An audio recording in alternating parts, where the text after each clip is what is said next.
If we are to end extreme poverty within a generation, we'll need at least three things to happen.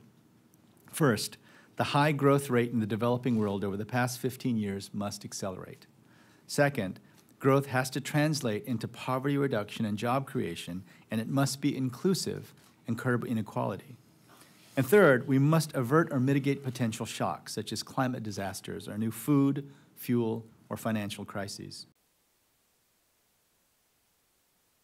There are many other groups who are making investments and making loans in developing countries. We know that. And rather than them trying to run away from us, what we see is quite the opposite.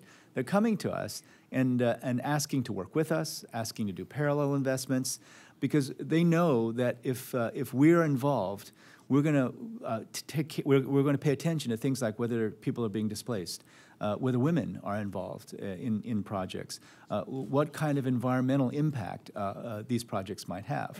We see the safeguards, we see our careful attention to detail, we see our attention to corruption as assets. And as more organizations, countries, funds go out and begin lending in developing countries, my own sense is that they're beginning to understand the value of this kind of careful approach that has been developed over decades of working in these countries.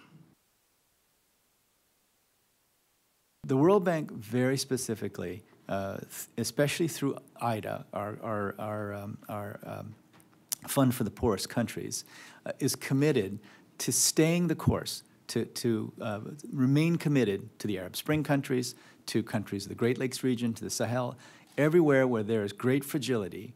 Our commitment is to stay there and continue to work on these problems no matter how complicated they are.